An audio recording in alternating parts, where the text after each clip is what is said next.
AFC challenge লিগের প্রাথমিক রাউন্ডে রাতে সিরিয়ান ক্লাব আল কারামার মুখোমুখি হবে Bangladesh Federation Cup champion Bashundhara Kings.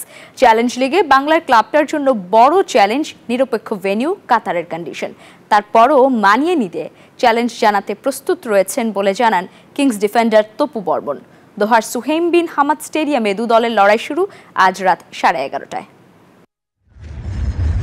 গেল মৌসুমটা চেনা ছন্দে ছিল না বসুন্ধরা কিংস। টানা পঞ্চম প্রিমিয়ার লিগের চ্যাম্পিয়ন কিংস 2024-25 মৌসুমে শিরোপা ধরে রাখতে পারেনি, তবে ফেডারেশন কাপের চ্যাম্পিয়নের মুকুট পড়েছিল তারা।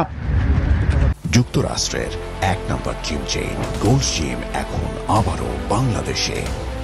বসুন্ধরা আবাসিক এলাকা ও বসুন্ধরা সিটি শপিং মলে।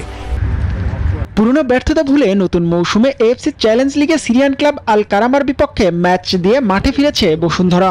এরই মধ্যে কাতারে যোগ দিয়েছেন দলের নতুন রিক্রুট ইংলিশ ক্লাব সাদারল্যান্ডের বয়সভিত্তিক টিমের তরুণ মিডফিল্ডার কিউবা মিচেল।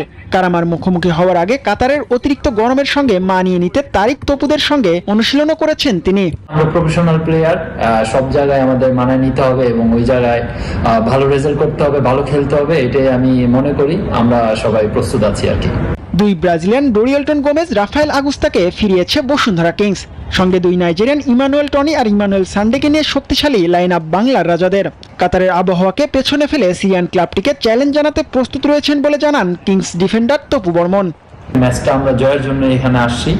তো ওভারঅল আমি যদি বলি, আমাদের টিম কম্বাইনটাও ভালো আছে, কারণ কালকে আমরা সবার সাথে একসাথে ট্রেনিং করছি। সেটা আমরা সবাই দেখেছি যে আসলে খুবই পজিটিভ এবং সবার ভিতরে একটা অন্যরকম ফিল আছে টিমের জন্য। তো আশা রাখি ভালো একটা রেজাল্ট হবে।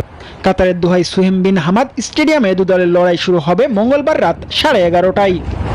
জিহাদ আল হাসান, নিউজ 24।